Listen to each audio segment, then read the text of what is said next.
Okay, Mike Merlin means Merlin Public Media, talking shit with Merlin.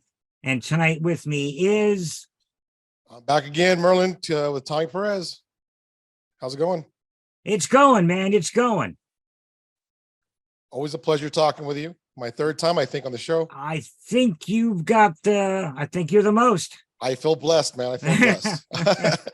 It's always good to talk to you. And I've told a few people, I'm not a sports athletics kind of guy, but having talked to you about your attitude as a coach, I've got respect, man, respect, because you do it right.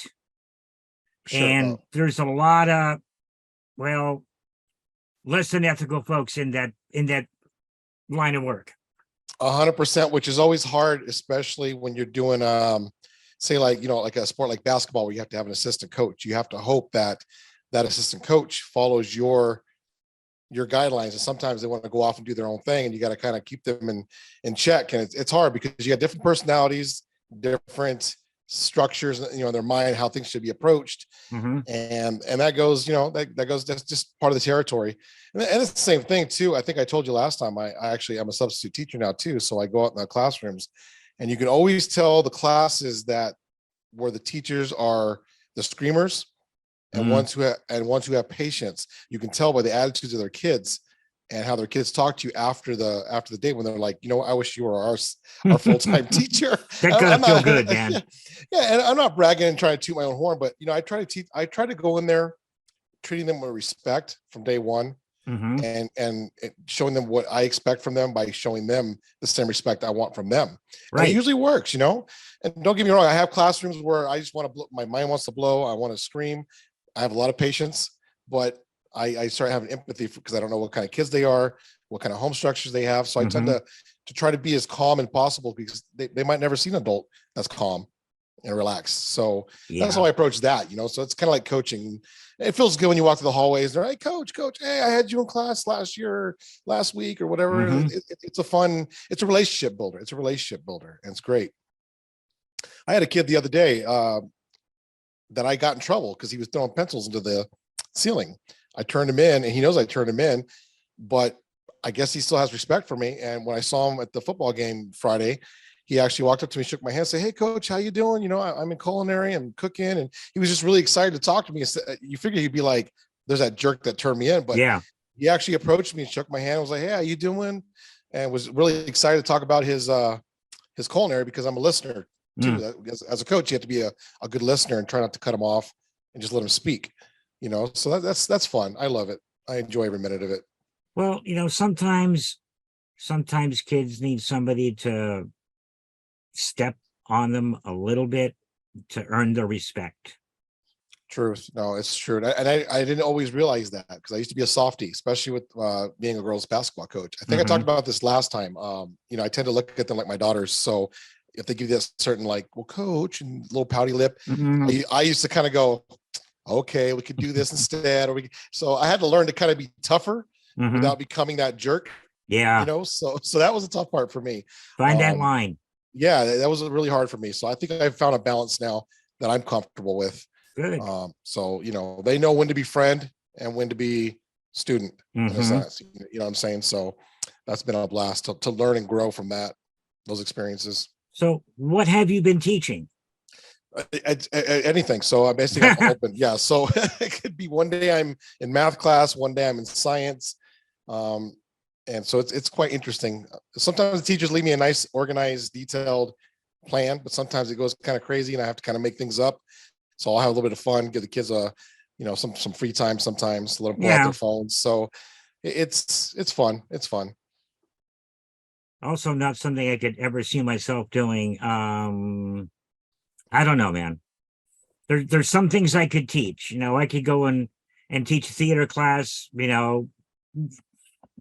but I'm just ultra comfortable there. And other things like, I'm not even going to try, man, because I don't understand that stuff.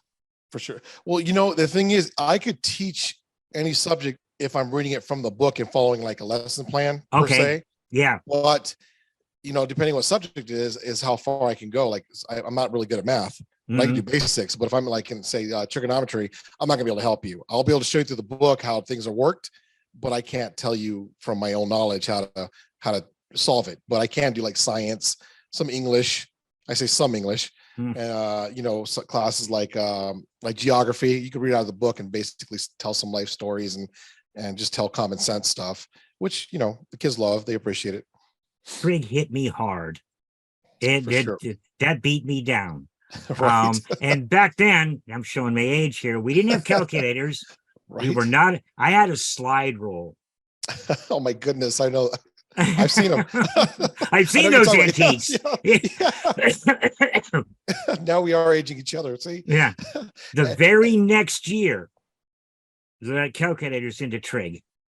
And see, I laugh because I tell some of these kids when they're complaining, they're like, I'm bored or this is hard. I go, you know, guys, and I never thought I'd be the guy saying back in my day, I'd be like, you know, my senior year, I was typing on a typewriter, finishing my assignment on a typewriter. And if you messed up, you had to put whiteout over it. And I was a bad speller, so I had a lot of whiteout. I'm like, you guys have cell phones, you have laptops in the classroom. Shut up, get to work. Yeah, you know, really. You got spell check built in. Yeah, I'm like half hour there, half hour there. I'll let you play on your phones the rest of the day. Call it a day.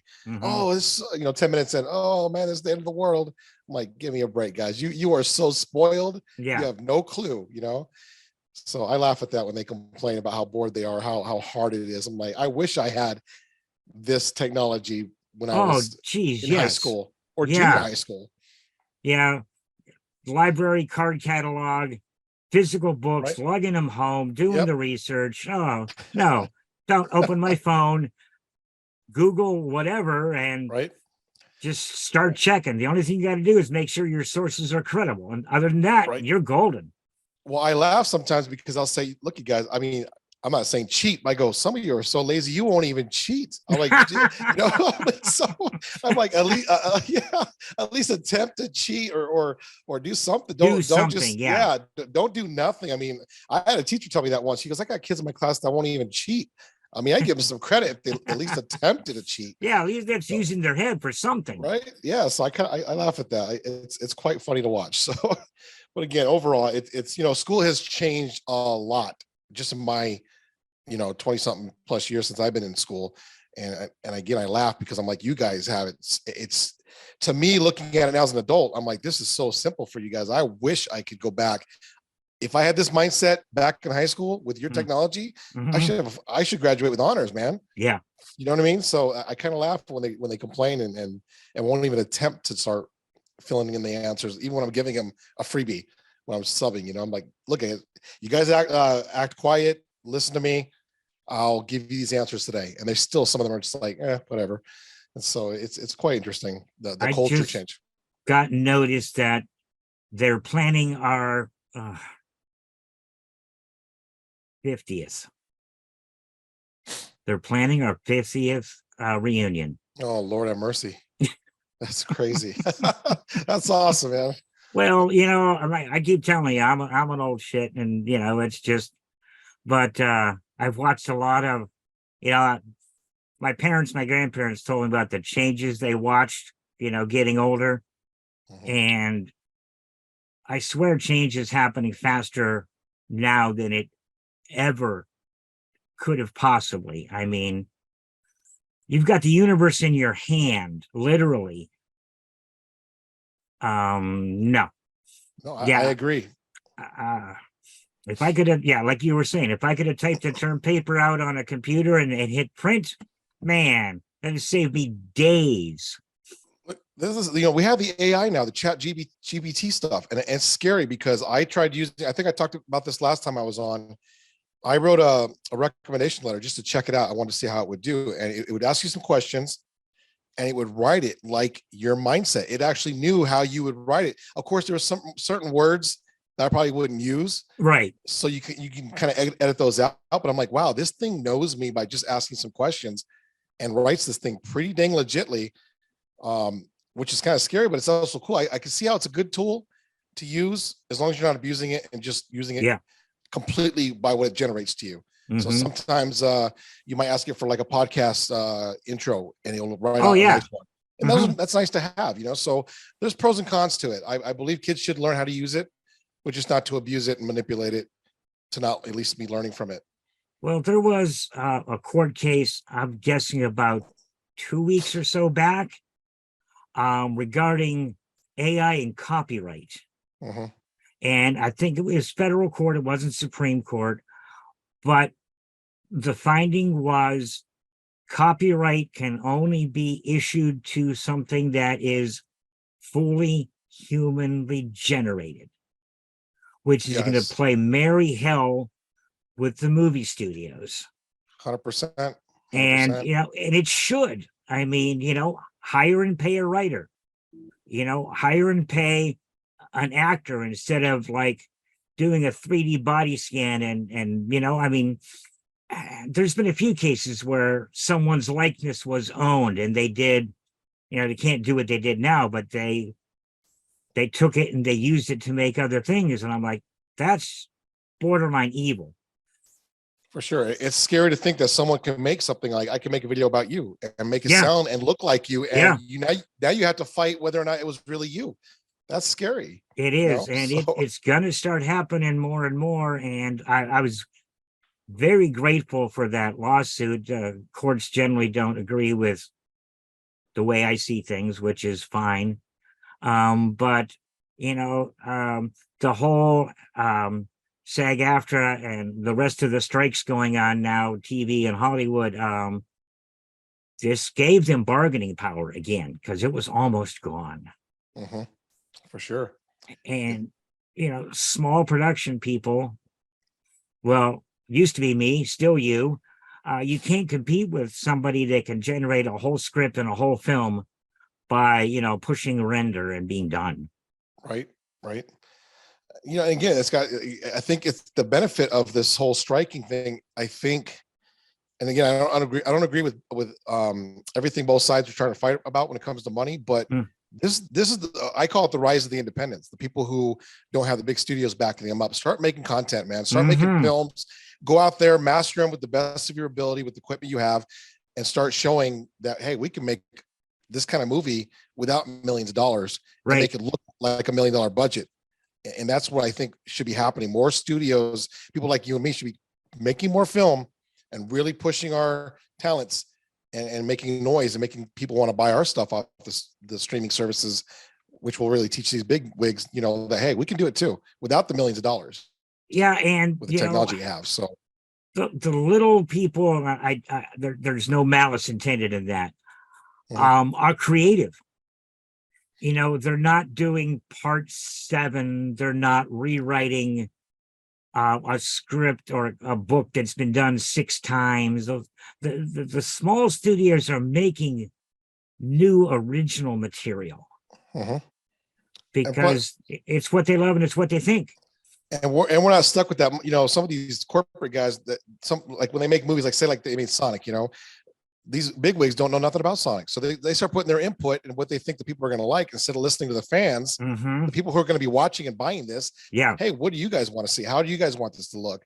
That's where they need to get more input from, is the people who actually know the films. So when you watch a film, you're like, where'd that come from? That's not the origin stories. That makes no sense. That's why I laugh about, you watch like, I don't know, I'm not sure if you watched the original Super Mario Brothers back in was it the 80s or 90s?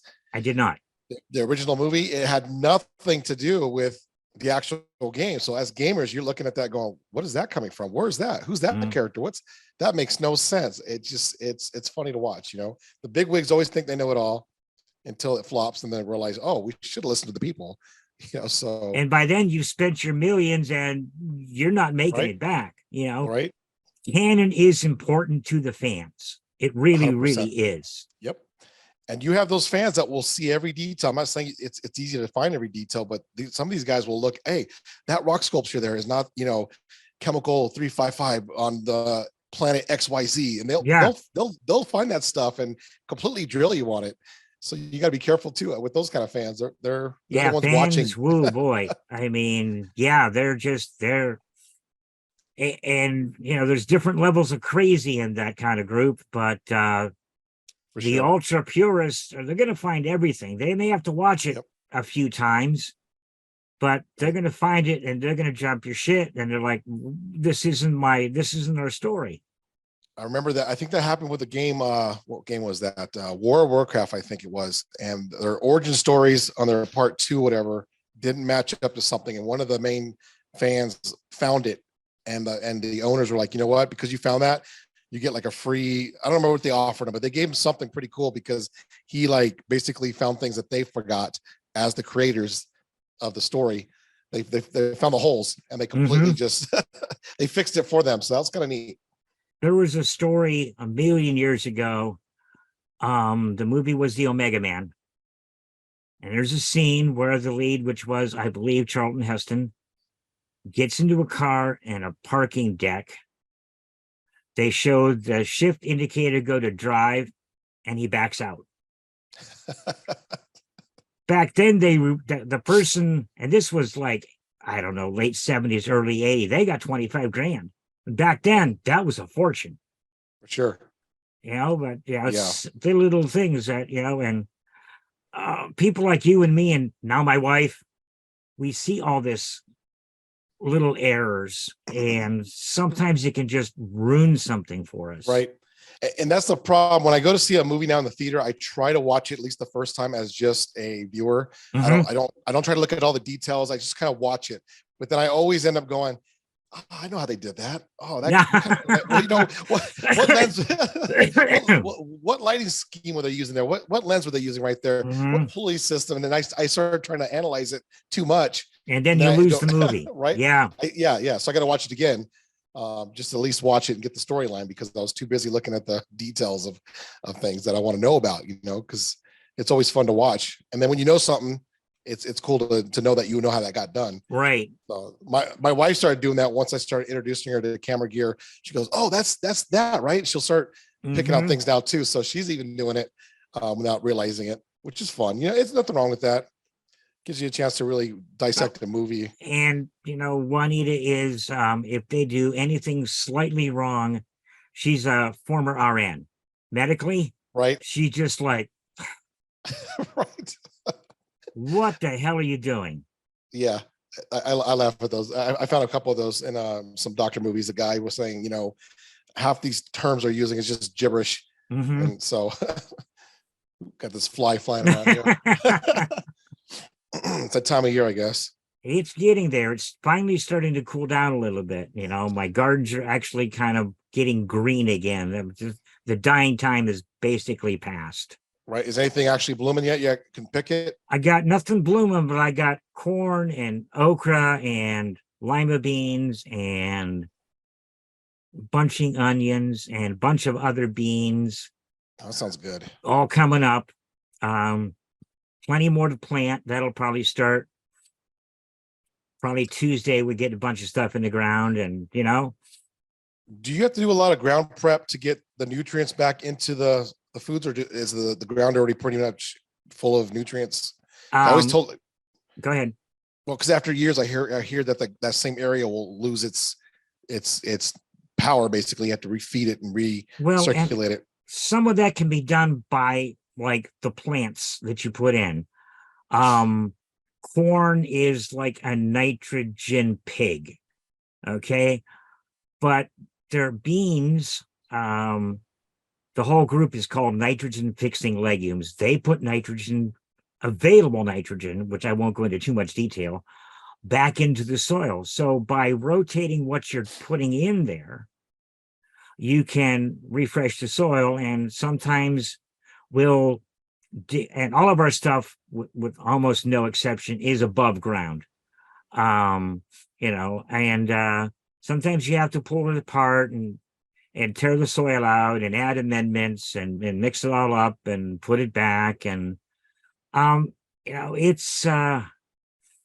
it's not for someone that doesn't want to pay attention to it like every day. Right. Like right. I went out this morning and I didn't have to water anything in the front yard. And it was like a frickin' vacation. That's nice. I mean, the whole thing only takes me about 25 minutes, but I went and I checked everything, went in the house and got my coffee. And I'm like, this is great. Nice. Did you guys get hit with that big monsoon weather? Did you get hit with the big rain? Not the last time, but the batch before, we got a shit ton of rain. for Bullhead City. It was amazing, and we captured a lot of it and reused it.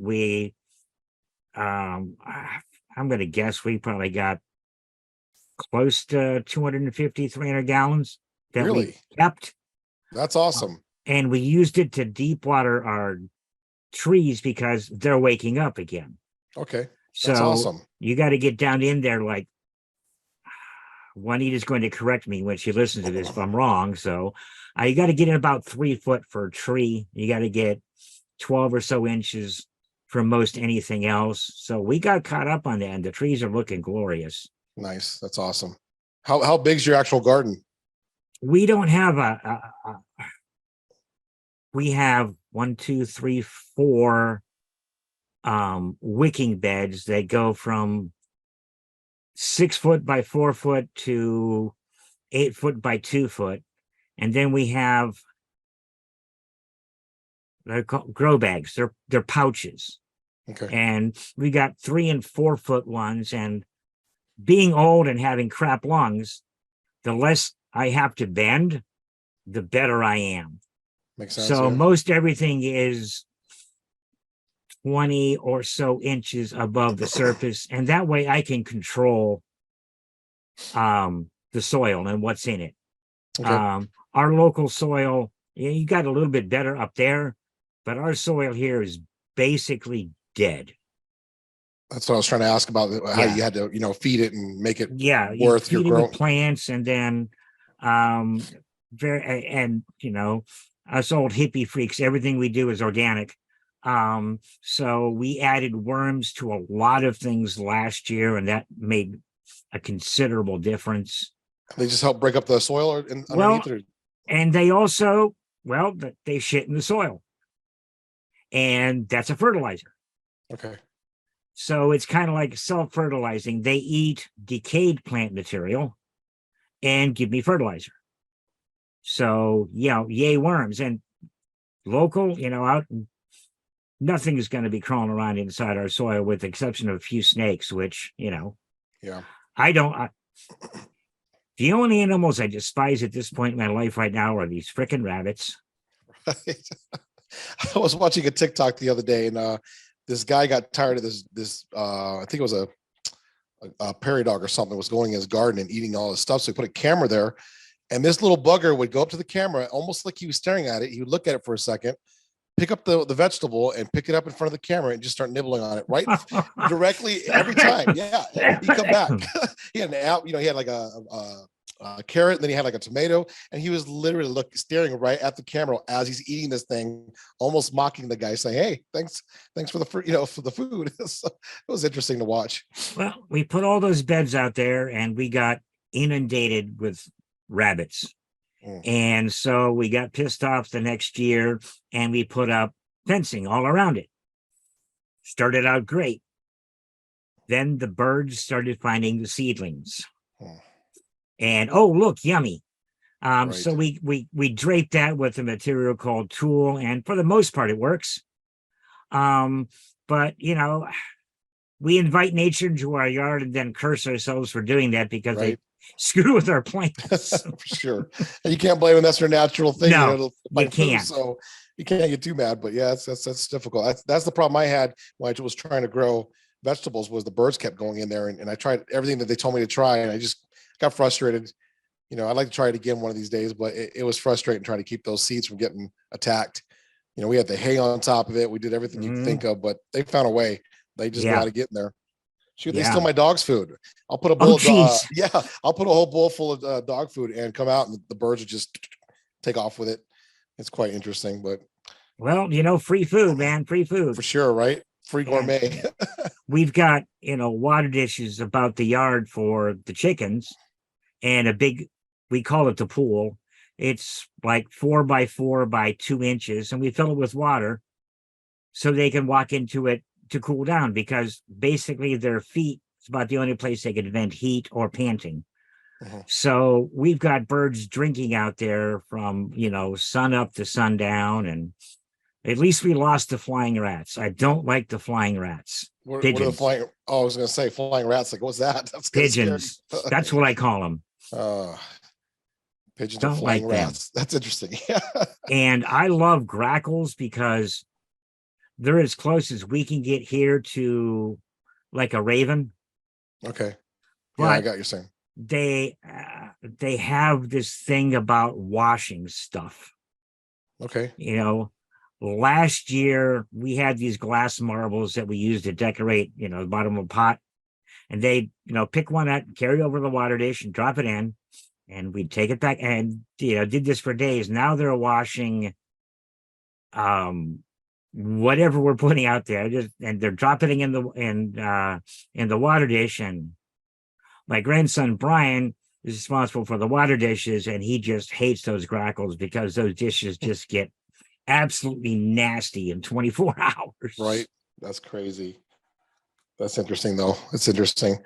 So what's going on with the community there up in Bullhead? You guys got anything going on like with the theater and all that? I'm not so much associated with them anymore.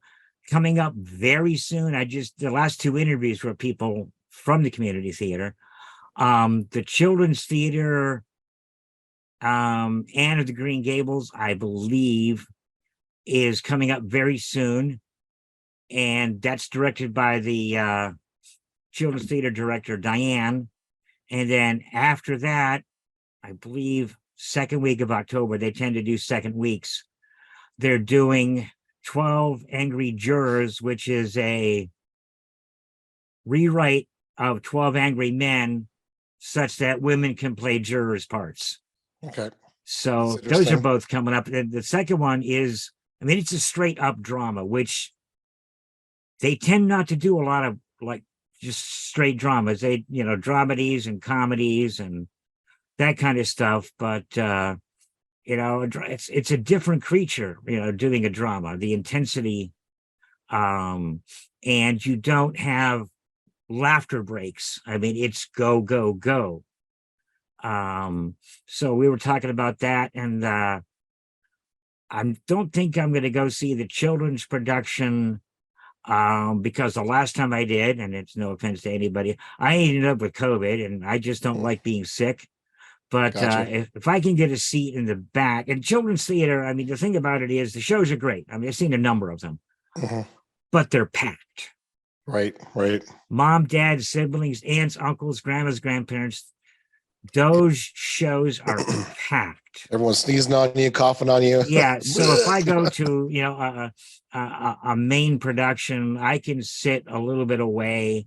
I'm so much better, lung wise right now, but I'm still a little leery. I don't want to risk that. Well, have you gotten that crud that's been going around? Something's been going around lately because all my runners, my athletes have been getting sick, and it seems like it keeps coming back because they keep getting each other sick.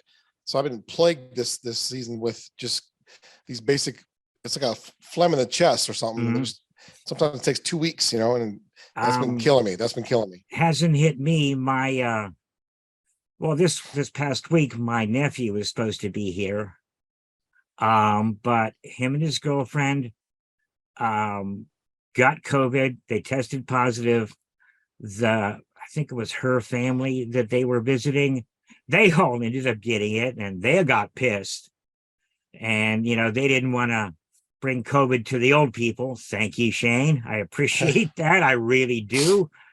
So they're going to try to get back out here sometime when it's a little cooler. Visiting here when it's 115 is just not fun for most people. For sure.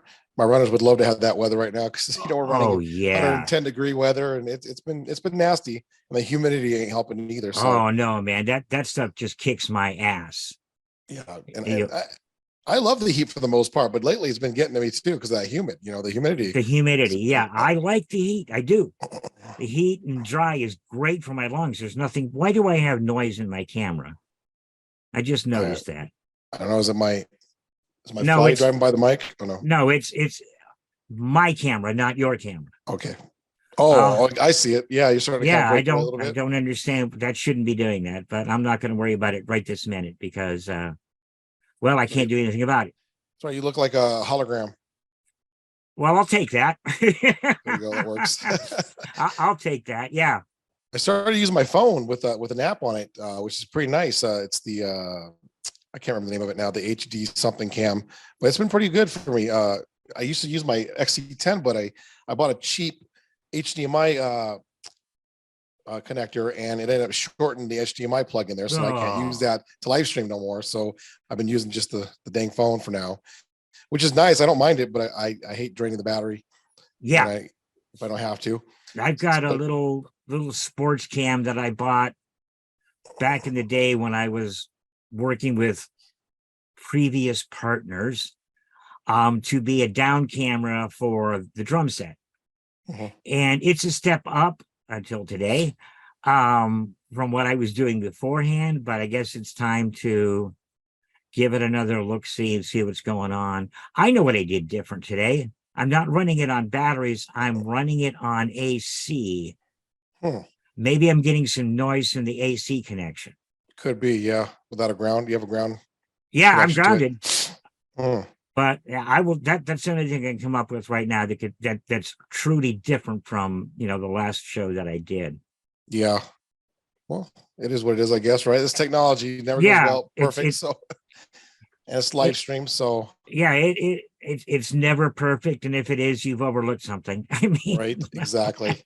I always try to make it. I try to be as perfect as it can be, and it never happens. No, something always goes down. Hey, I found your fly. There it is. Yeah. He's it's annoying. Like, it hasn't bothered me this whole time I've been sitting in here, and now that I'm doing this with you, it's just decided to come by and get a cameo, I guess. Well, it heard you were talking shit, and it's like, oh shit, dinner. He smells the shit. Yeah. That's pretty good. That's awesome. That's the best I got right now, man. That's the best I got. Sure. So, anything happening in the film world? So we just started a new project with Patel Films, which is the same guys that we went to India with. Okay. We're starting a new action adventure type comedy based out of Vegas called Desi Writers. So it's basically a story about two Indian guys who go to LA. They find some money. It's actually a mobster's money. So in a nutshell, they basically find this money and they think, oh, hey, free money. They take it. They go to Vegas to go have some fun. They meet this lady who's a stripper who knows the mobsters and figures there's some kind of connection somehow. Like, the story connects somehow. And basically she calls him saying, hey, these two dudes are here in Vegas. I think this is your money that you lost this other day. And they basically chase after them. And it's a big fun. The script's funny. It's really funny. So I'm going to enjoy doing that one. That one we just started casting last week, I do believe. Okay. And we're hoping to shoot that sometime in October, at least get it started. It'll be an on and off project every 2 weeks or so, with all our schedules. But yeah, it's gonna be a fun movie. I think the script's definitely interesting. Scheduling is tough when you got real world jobs, right? For sure. No, that's the tough part. And then, but it works, and I like it. I mean, as long as we stay consistent, the consistency stays the same. I'm happy. So that's the hardest part is recreating looks and stuff if you go too long without shooting. So that's why I try to be a stickler about that, but doesn't always, no matter what, something's going to change, Are you in front of the camera, behind the camera, or above? Behind the camera. Yeah, so it's safer there, man. Right? No, right.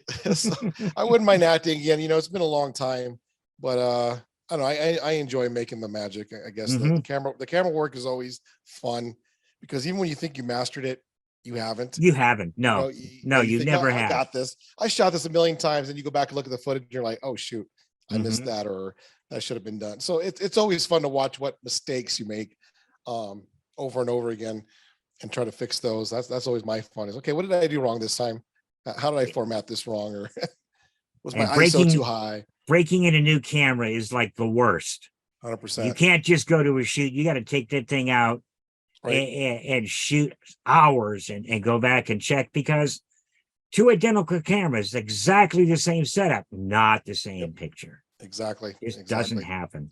It's tough, luckily with the I use Resolve to edit, and I love that the great program. The color matching is so on point. It makes life so much easier. So I don't struggle with that too much. The thing I struggle with now is just ISOs and noise, and knowing what can shoot in low light, what can't shoot in low light. Yeah. Then my wife will be doing some script supervising, probably help with audio here and there, but It's gonna be fun. It's been a while. I don't think I've shot a movie like this since shoot, a full length movie since before COVID hit. I did a couple shorts, but after COVID, we didn't do any long full length films. So it's fun to get back into it. It is time to get back. Yeah, it is. Yeah, it is. Yep. What I've been doing since filming, I've been doing small shots on my iPhone, doing a kind of a docu-series on my cross country team, like the Journey to State competition. So Okay. I'm going to start launching that here actually this week. I was just editing before I talked to you. What I do is I bring the runners in here. I interview them for 2 minutes, ask some basic questions, and then I actually do a podcast. And then on YouTube, I'll post the quick little, introduction to them, and then send everyone over to the podcast, which is called the Masters of Pain podcast. Oh, nice. Which is fun. Basically the whole concept is, what's your motivation? Why do you push yourself through pain and suffering to make it to a competition where you get medals and, notoriety? Basically, why do you push yourself? That's why I always call my runners masters of pain, because we are masters of pain. We have to fight through that painful journey to get to where we're going to go at.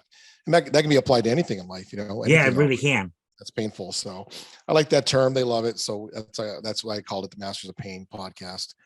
Our shirts all say the Masters of Pain. The kids love it. Where can we find it? It's going to be on Spotify. So I think I just started actually it should be up now. I haven't posted anything yet, but the actual podcast should be, the name should be up on Spotify now. It's called the Masters of Pain podcast. Look for it, folks. Yeah, for sure.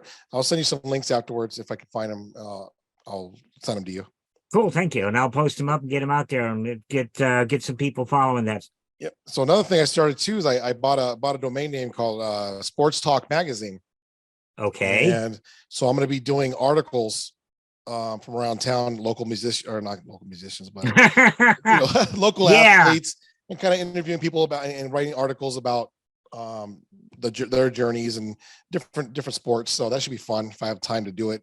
It's kind of rough with everything going on, but I'm going to try to send those out and have something online that people can just read about their local athletes and, people who are going to college or people who are going through trying to get scholarships. My goal is to lead these articles to colleges so that they can look at it and go, oh, okay, I see his statistics here, and basically help them get more visibility. Okay.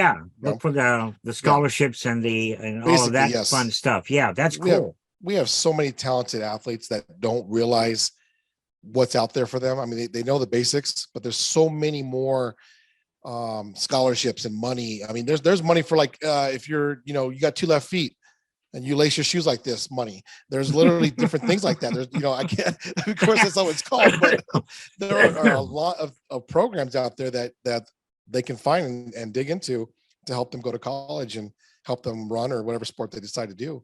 So that's my goal with that, is to help them get there, motivate them to get there, Anything to help pay for college. It was expensive when I was a kid, and it's 100%. Crazy now. Yep. I couldn't want to spend the rest of your life paying for that shit. I mean, it's just, wow. It's a blessing to be able to go online now, and be able to get degrees online, which is nice. Again, that's pros and cons, because I know people who have gotten them online who probably shouldn't be in that field, but they got the piece of paper, and so it makes it easier for anybody to get a degree. So there's no, again, it goes back to no excuses why you can't make a film, you can't produce music, you can't go to school. There are so many options out there with our phones and online. Yeah. There's no excuses anymore. Yep. There's no excuses anymore. Nothing. There really isn't. I don't know if you watch TikTok at all. There's a guy on there, I can't remember his name, but he's got MS and he's in a wheelchair, and he he's kind of crumpled up like this, and he makes fun of himself, but it's so funny how he approaches it.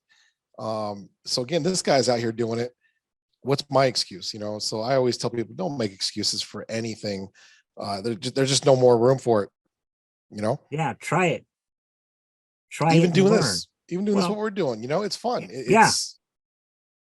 Well, I've been doing lighting since 74, 75.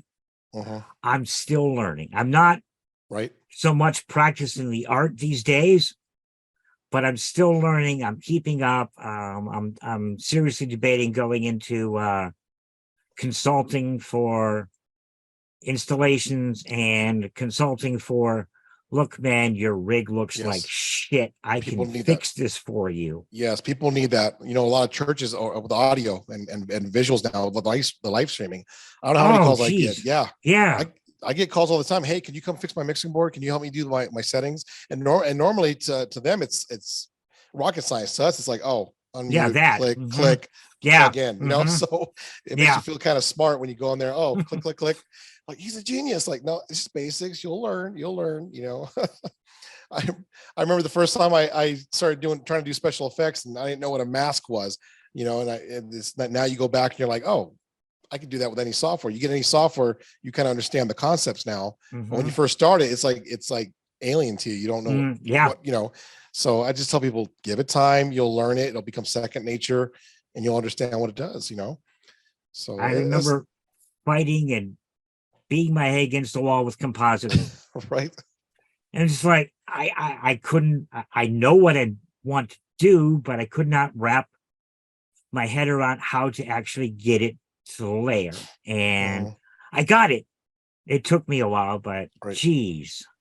The same thing with rendering. I don't know how many times I can remember that when I first started rendering, short films back in the day or little videos, and just not having a clue what this was and what that was, and that bit rate, and just rendering 1,000 times, and it just never was right. So Yeah. that was frustrating. So Yeah. again, Learn by doing, right, the follow up to all of that is um, troubleshooting. Why isn't this working? Troubleshooting.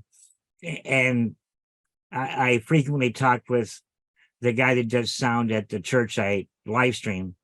And troubleshooting, it only comes in time.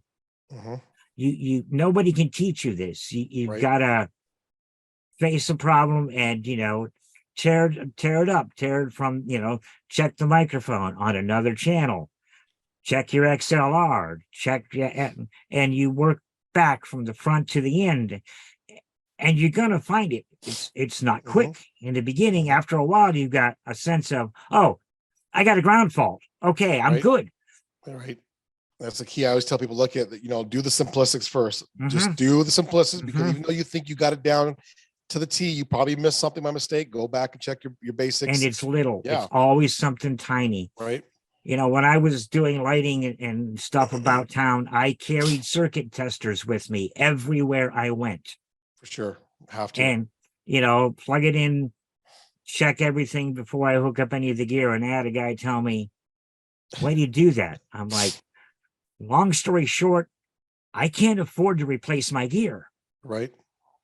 And he's like, do you know how many thousands of dollars I could have saved myself had I been doing that? I'm like, Yes. I can guess. Yep. It's a simple little thing. Now, this circuit's not bad. I'm not plugging my shit into this. It's not happening. Right. Right. I remember one time I had a concert, and I had all my stuff set up, ready to go. It was a Battle of the Bands thing. And I remember, trying to do my distortion pedal and click my other stuff on, and nothing worked. And then my microphone wasn't getting no audio. And I tore everything apart 3 or 4 times, and then realized, oh, I forgot to put on the phantom power for my Yeah, no, I'm sorry I'm laughing, but I get it, man. I do get it. But yeah, it's frustrating because I almost threw the thing away, going, this thing's broken, I'm gonna chuck it away. Mm-hmm. Oh, I didn't give it any power. No wonder. Yeah. So that was always fun to talk about. But yeah, again, I always tell people, just learn the basics over and over again, and eventually that sometimes that's all it is. It's something basic, a switch. Check your mutes, check your faders, check your whatever, and that might be your problem. So, And it usually is the simple things. I mean, right, just almost every time. When yeah, I was doing lighting for the community theater in their old home, DMX cable, the control cable for the lights, it was strung around, hanging off the back of flats, and it's all I could do. I didn't have any place to, I had mhm, nothing to fly. And you lose half the chain. And so the first thing you do is bitch and scream and cuss, and right, then you start tracing the signal chain. And oh, look, this cable's bad. right, Always carry a cable tester. yes, It's yes. it's not that much money, but it can save you hours. For sure. sometimes I used to, you wrap them the wrong way. They pinch them, Oh they get yeah. stuck on something that you just don't know. You're not checking everything out all the time. So Mm-hmm. on the whim, you gotta make sure you can test them out and make sure Yeah. it is just a bad connection instead of tracing it back to something else. So, but that's fun. Again, that comes with experience, and just paying attention and learning from your mistakes. That's Yeah. what I love, is like you said earlier, you were talking about the never stop learning. That's true with everything, with the gear, with the coaching, when I coach basketball, I'm changing my views on it every year. I'm looking at different things like, oh, you know what, let's try it this way now. Let's add this to it. Let's switch this around. And sometimes it works, sometimes it doesn't. And then that's why you have to just kind of don't be too proud to say, you know what, this is my way, the highway. Yeah. Be open to suggestion and changing things up a little bit. So I do that, and it's helped. Again, with my runners, sometimes a workout completely just fails, and you can tell because it's not helping them grow. And then so you switch it up a little bit, and boom, all of a sudden they're getting faster, and you're like, all right, these work, this doesn't. But to this runner who might be a new guy or a more advanced runner, this might work with him. So you have to kind of pick and choose who you're working it for and modify it for each of those different levels of runners, which is always fun, but it's not fun, but it's it's a pain, but it's you need to do it because everybody's at a different level. And what all are you coaching these days? So this year right now we're in cross country season, so I'm doing cross country. Mm-hmm.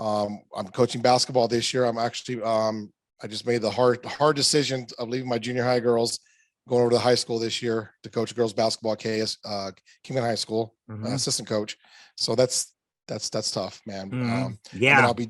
And then again, I'm leaving the junior high track to go to high school track as a long distance coach, which is, again, it's hard to leave, but I'm at the high school more. I'm going to see these kids anyways coming through again. Right. They're coming up there. They'll be meeting you up there. Yeah, which is cool because I have four of my girls from last year's team is a freshman this year, and then two of my main girls from 8th grade will be up there next year with me. So they'll know my process, and we'll be able to grow and keep playing together, which is fun.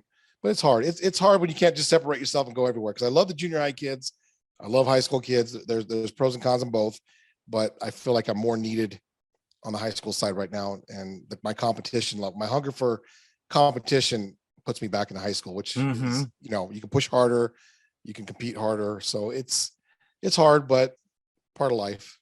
Well, remember us little people when you make it to college, right? Coaching college. Yeah, I would love to do. I would love to do that one day. That's a possibility. Who knows? We'll see what happens. I would love to go to that level. But I don't know. When you start feeling comfortable in a certain area, you realize, you know what, this is where I'm supposed to be. It's obvious by the love I get. I get notes all the time. Hey, coach, thank you for this, and that. And you're not just a coach. Listen, I tell people this all the time. When you're a coach, you're also a therapist. I had a kid the other day who just broke up with his girlfriend. So I got texts like, 12 midnight, coach, I'm hurting. I got to go through the whole, hey, you know what? I went through this. You're going to go through this. It is what it is. And you try to keep it positive while still having sympathy for what they're going through. But you have to somehow go in there. Hey, you're a big boy. Go pull up your, you put your big pads on and go out there and just, it's going to hurt, but you got to keep pushing. So that's the fun part. I think I enjoy that part. I think more sometimes than the actual sport, and watch them win is watch them win outside of sports, watching their attitudes grow, or I mean, their mindsets grow, and watch them get more positive and get their grades up and think better for themselves when they, because some kids come in thinking, well, I'm in a small town like Kingman, I can't do nothing.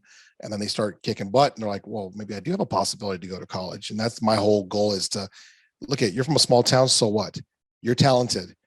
And I'm not going to blow smoke up your butt because I'm your coach, but I think you can do this in college. Or, sometimes I'll be honest, like, you're not quite a long distance runner. You might be an 800 runner.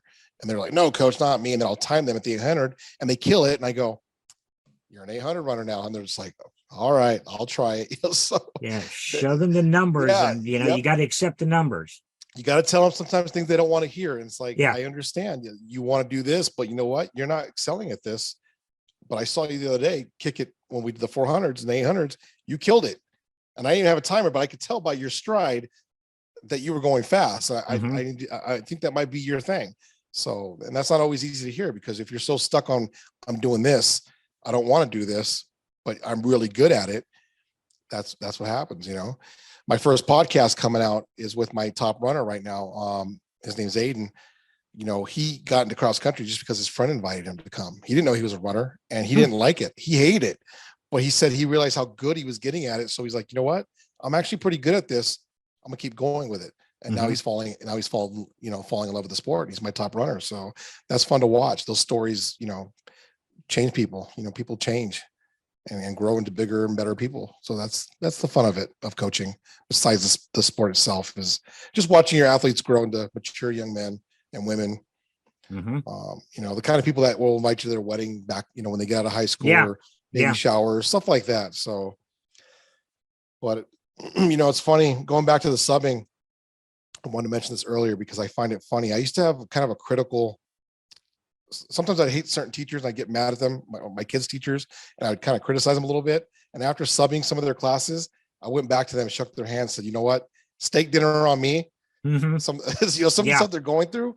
So I laughed because I called one of my coaches the other day. I was like, sir, I know I wasn't a bad kid, for the most part, but I go, I apologize for any crap I ever did or any attitude I showed back in those times, because the patience you showed me and the love you showed me, I completely appreciate it now, because I'm going through some of that and I see it now, what you went through, and I appreciate you so much. So it really opens your eyes and you really start appreciating those people who pushed you. And when you thought they were mean, they're a big jerk, and then you realize they just loved you and they saw potential and you didn't see it in yourself. And so they get frustrated. And I get frustrated like that all the time. And there's runners where I'm like, you know what, dude, you could be here, but you choose to be right here because you're playing it safe. And that's frustrating as a coach when they could be state champions, but they refuse to acknowledge it themselves, So I'm on a rant here. Sorry about that. No, man, that's what this is all about. You rant all you want. Yeah. Well, it's funny because you made me comfortable enough to talk. And I normally don't talk a lot as a person naturally, because I tend to listen more and try to talk less, but you have me just flowing and wanting to speak. So I appreciate this, man. It's fun. I appreciate you taking the time to do this. I know you're really busy. We had some schedule follow-ups and so Friday, the original day we were supposed to shoot. Yep. Was my grandson's birthday. Oh, really? I didn't notice that so you not coming in on Friday was a bit of a blessing. Perfect timing, right?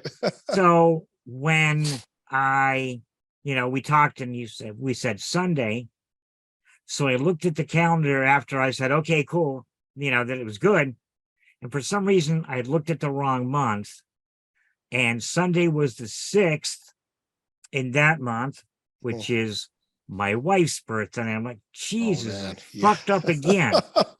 And lo and behold, today's the 3rd. So nice. I got through this whole thing. So it's tough for me because even though I got a calendar on my phone now, I still mess things up and I'll plan things. My wife's like, dude, you realize it's our son's birthday that week, right? I'm like, oh crap. Yeah, I have a 16-year-old this the 5th, Tuesday. I have a 16-year-old now, and it's just, you hear time flies and these kids grow up fast, and then you realize when your kid's 16, you're like, my God, he's, he was this tiny, man. He fit my hand. He couldn't. We couldn't find socks that fit him because he was so small, and now he's bigger than me. And so I don't know. Those things are just fun, and I hate to miss birthdays. So I told my son the other day. I said, now that you're turning 16, you got to graduate from Toy Story 1 to Toy Story 3. And he doesn't like hearing that. He doesn't like the whole growing up thing. So he's like, no, I'll stick to Toy Story 1. He wants to stay in that kid zone. I'm like, you know what? Have fun. Enjoy yourself. Has he started talking to you about driving yet?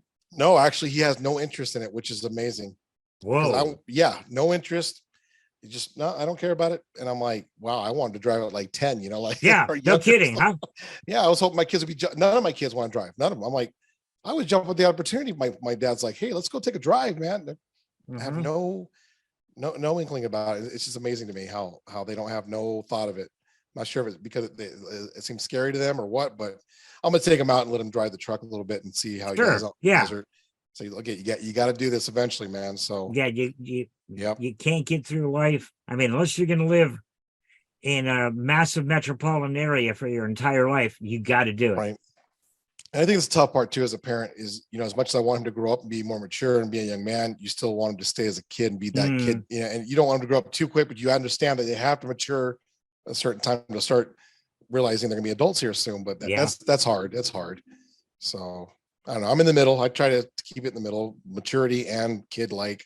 I'm 44. Am I 44? See, I forget. I have to ask my wife. The other day I was on filling out something and they asked me how old I was. And I was like, hey babe, you know, how old am I again? So I forget now.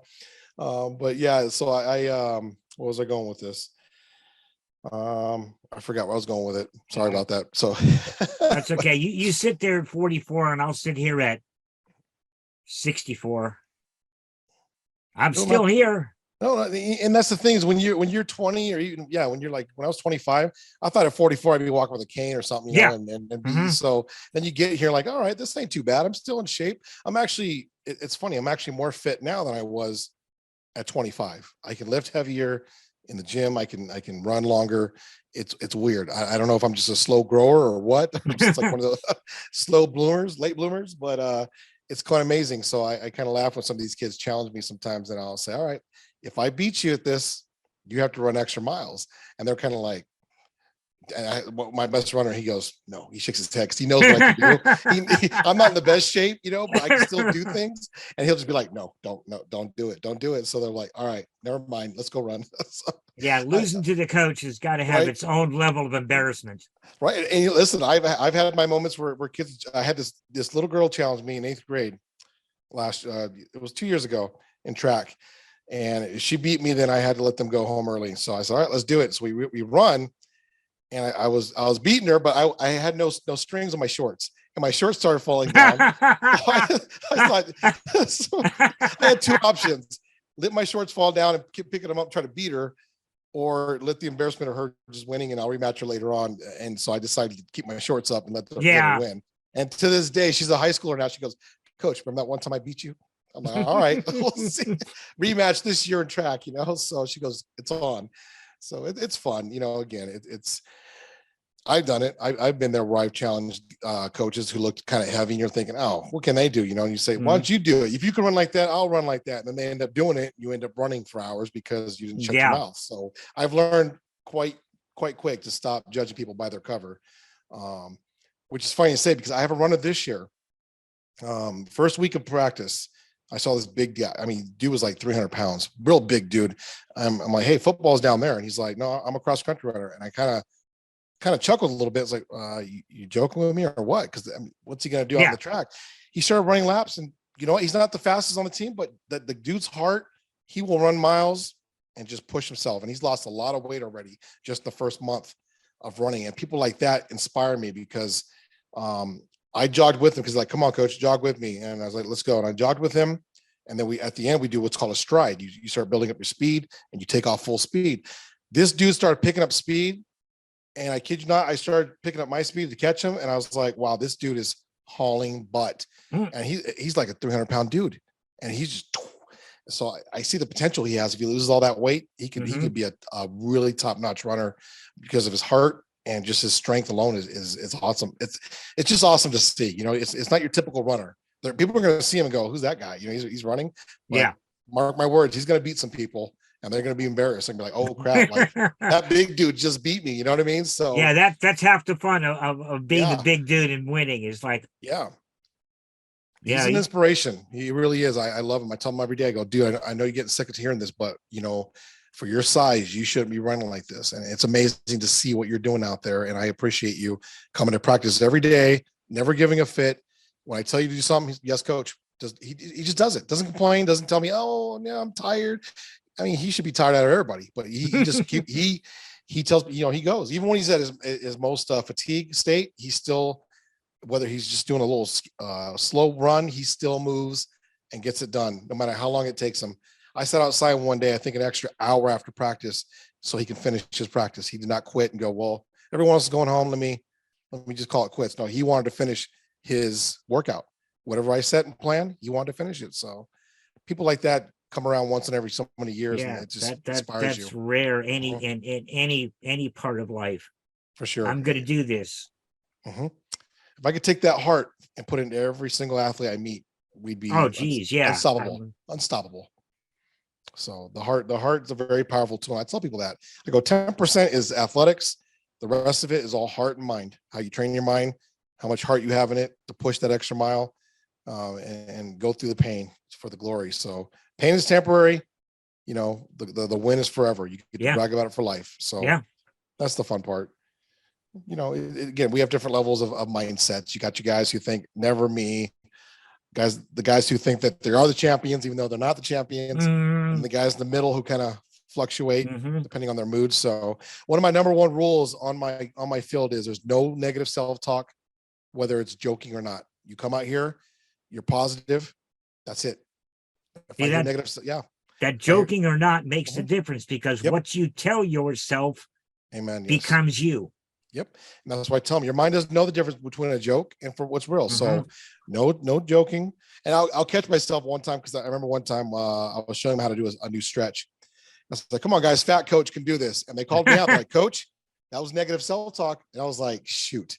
So I had to go out and run, you know. So I had to I go, guys, keep me. I'm going to keep you on this, and you call me out. If I do something that I say to you and I do it, call me out. Call me out. Oop, you disappeared there. Yeah, I'm just going. It's just some weird stuff, man. The force is leaving us. Yeah, it looks like it. I got to figure out what's with this camera. Once we get done here, I'll troubleshoot. For right now, I think I'm invisible. Yes, you are. Oh, there you are. That's an epic beard, man. I wish I could grow a beard like that. I could not grow a beard like that for the life of me. I've tried to grow, and it gets like so long, and that's it. It won't do anything cool. And even my goatee, I have to kind of shave it the right way and kind of structure it together and piece it together. So I'm jealous of the beard, man. The day I got, and I'm fading out again. There you go. I'll leave you at this, and then let's call this a night. Sounds good. The day I found out that I was diagnosed terminal, and you already know that was bullshit. I started growing this. Okay. Same with the hair. So this is 4 years. That was your last ditch effort to kind of have some cool look again, like a hippie hair, or what? Well, when I moved out here in '96, I could sit on my hair. Oh, wow. And my first summer, I mean, I kept telling Juanita, cut it off, cut it. She's like, no, I'm not doing that. So the one day I got up, I put a ponytail in it, I cut it off, and I handed it to her. Oh, no. She's like, all right, I'll fix it. So then I mailed the ponytail to my mother.